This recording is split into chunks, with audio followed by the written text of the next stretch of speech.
యోబు ఏం చేశాడట? సమస్తము పోయినప్పుడు ఒక మాట అన్నాడు, వాస్తవంలోకి వచ్చేసాడు.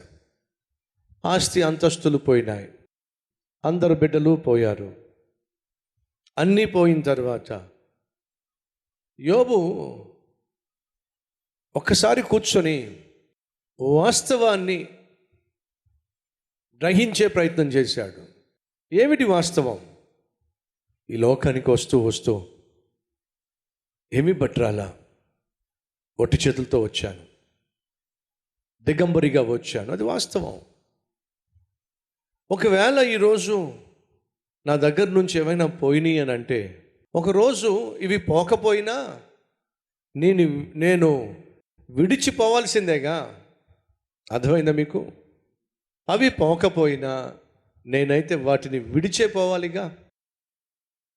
దిగంబరిగా వచ్చా, దిగంబరిగానే వెళ్ళిపోతా. కానీ భూమి మీద ఇప్పటి వరకు బ్రతికినంత కాలం నాకు ఇవన్నీ కూడా దేవుడే ఇచ్చాడు, కాబట్టి దేవునికే మహిమ కలుగునుగాక అని చెప్పి దేవుణ్ణి స్తుతించాడు. ప్రియ సహోదరి సహోదరులు, అక్కడ యోబు ఒక మాట అన్నాడు, యెహోవా ఇచ్చెను, యెహోవాయే తీసుకొనెను. అది మాత్రం కరెక్ట్ కాదు. ఎందుకంటే వాస్తవంగా యెహోవా తీసుకోవాలా.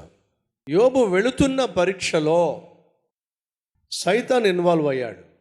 ఆ సైతాన్ ఇన్వాల్వ్ కావడం వల్ల దేవుడిచ్చిన పర్మిషన్ను బట్టి సాతాను యోబు కలిగి ఉన్న ఒక్కొక్క ఆశీర్వాదాన్ని దూరం చేశాడు.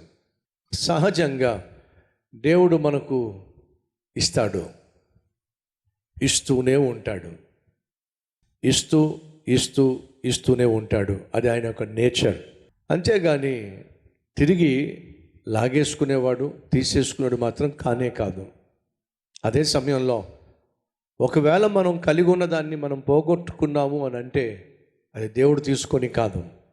చేతులారా, నీవు చేసిన పొరపాట్ల వల్ల, తప్పుడు నిర్ణయాల వల్ల, తప్పటి అడుగుల వల్ల కలిగి ఉన్న దాన్ని పోగొట్టుకుంటావేమో కానీ దేవుడు మాత్రం సాధారణంగా ఇచ్చింది తీసుకోవడం. ఆ సౌలుకి ఇచ్చిన కిరీటాన్ని, సౌలుకి ఇచ్చిన సింహాసనాన్ని దేవుడు తీసేసుకున్నాడు కదా, తీసుకోలే. సౌలు పోగొట్టుకున్నాడు తన గర్వం వల్ల, తన అసూయ వల్ల దానిని పోగొట్టుకున్నాడు. మీ జీవితాల్లో, మన జీవితాల్లో కలిగి ఉన్న ఆశీర్వాదాలను పోగొట్టుకుంటున్నట్లయితే దేవుడు ఏదో బలవంతంగా లాగేసుకున్నాడు అనే భావన రానివ్వకండి. ఆయన సాధారణంగా ఇచ్చింది ఏది కూడా తిరిగి తీసుకోడు. కానీ మనం పోగొట్టుకున్నాము అని అంటే మన పొరపాటు వల్లే పోవాలి. కొన్ని సందర్భాల్లో దేవుడు మనల్ని పరీక్షించినప్పుడు ఆయన తాత్కాలికంగా నీ దగ్గర దూరం చేస్తున్నాడు, కానీ తిరిగి ఇచ్చేటప్పుడు రెట్టింపు నీకు ఇస్తాడు అనే వాస్తవాన్ని మాత్రం మర్చిపోవద్దు. సరే, ఇప్పుడు యోబు యొక్క ఆలోచన విధానం చూడండి. సమస్తము కోల్పోయాడు, దేవుడిని వదిలేశాడా? వదిలిపెట్టలా. ఎందుకని? దేవుణ్ణి ఆరాధిస్తున్నా, దేవునికి ప్రార్థన చేస్తున్నా, దేవుణ్ణి సేవిస్తున్నా యోబు వరాల కోసం కాదు. అర్థమైందా? ఒకవేళ వరాల కోసమే దేవుణ్ణి సేవించినట్లయితే ఆ వరాలు వచ్చినప్పుడు దేవుణ్ణి విడిచిపెట్టేస్తాడు. లేదా దేవుడు వరాలు ఇవ్వకపోతే ఏం దేవుడు, మాయిదారి దేవుడు అని చెప్పేసి వదిలేసి వెళ్ళిపోతాడు. చాలామంది జీవితాల్లో ఈ మనస్తత్వం ఉంది. చెప్పాను, జ్ఞాపకం ఉందా? ఒకసారి ఒక కుర్రవాడిని మన దగ్గరకు తీసుకొచ్చారు. ఏమిటి కథ అంటే, దెయ్యం పట్టింది, ఇంటికి వెళ్తే చావు కొడుతున్నాడు, అందరినీ, తల్లిని కొడుతున్నాడు, తండ్రిని కొడుతున్నాడు. ఎవరో చెప్పారట, కల్వరి టెంపుల్కి తీసుకెళ్తే వాళ్ళు ప్రార్థన చేస్తే ఈ దుష్టాత్మ విడిచిపెట్టిపోతుందని చెప్పేసి.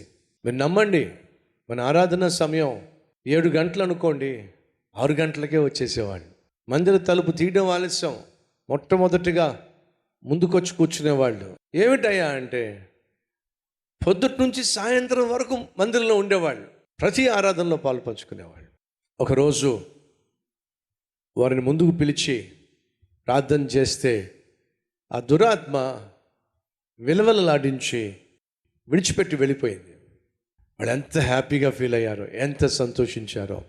ఆ రోజు నుంచి ఈ రోజు వరకు మళ్ళీ వాళ్ళని చూడలే. కారణం చెప్పండి. వాళ్ళు వచ్చింది దేనికోసం? వరం కోసం. ఏమిటి ఆ వరం? మా అబ్బాయిని దెయ్యం పట్టింది, ఆ దెయ్యం పోవాలంటే ఫలానా కల్వరి టెంపుల్ తీసుకెళ్తే అక్కడ యేసుక్రీస్తు నామం పేరట ప్రార్థన చేస్తే దురాత్మలు పోతాయట అనే సత్యాన్ని ఎవరో తెలియచేస్తే వచ్చారు. ప్రార్థన చేయగా దురాత్మ విడిచిపెట్టి వెళ్ళిపోయిన వెంటనే వాళ్ళు వచ్చింది దేనికోసం? దేవుని దగ్గర నుంచి విడుదల కోసం, దేవుడిచ్చే విడుదల కోసం, దేవుడిచ్చే విజయం కోసం, దేవుడిచ్చే వరం కోసం వాళ్ళు వచ్చారు. ఎప్పుడైతే వాళ్ళకి ఆ వరం దొరికిందో వెళ్ళిపోయారు. వాళ్ళు వచ్చింది దేవుడి కోసం కాదు, దేవుడిచ్చే వరం కోసం. మనం దేవుని దగ్గరకు వస్తున్నప్పుడు ఒక సత్యాన్ని గుర్తించి రావాలి. ఏంటో తెలుసా?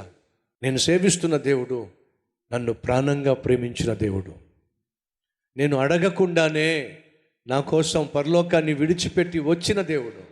నేను బ్రతిమిలాడకుండానే నన్ను రక్షించటానికి సిలువలో తన ప్రాణాన్నే బలియాగంగా అర్పించిన దేవుడు. మరణాన్ని గెలిచి పరలోకానికి వెళ్ళి నా కోసం స్థలాన్ని సిద్ధపరుస్తున్న దేవుడు. నా కోసం తన ప్రాణాన్నే ఇచ్చేంతగా నన్ను ప్రేమించాడు. అంతగా ప్రేమించిన వాడు నాకున్న అవసరాలు తీర్చడా? నాకున్న కష్టాలు తీర్చడా? ఖచ్చితంగా తీరుస్తాడు. ఒకవేళ తీర్చకపోయినా అదే అసల సిస్సల విశ్వాసం.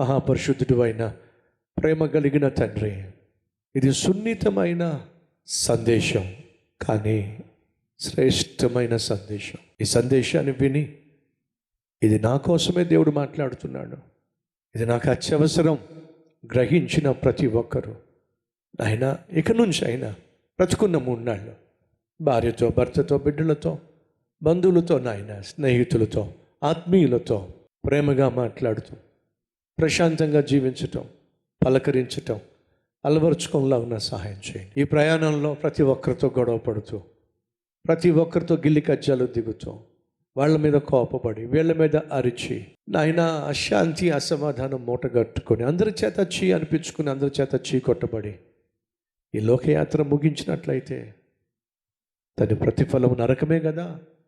అలాంటి జీవితం వాళ్ళు ఏ ఒక్కరికి వద్దు నాయన. ఆ యాత్ర ముగిసే లోపట ప్రతి ఒక్కరితో సమాధానం కలిగి జీవించే జీవితం, ప్రతిదినము నీవు ప్రసాదించిన నెమ్మదితో ముందుకు సాగగలిగిన కృప మాకు ఇవ్వమని యేసు నామం పేరట వేడుకుంటున్నాం తండ్రి. ఆమేన్.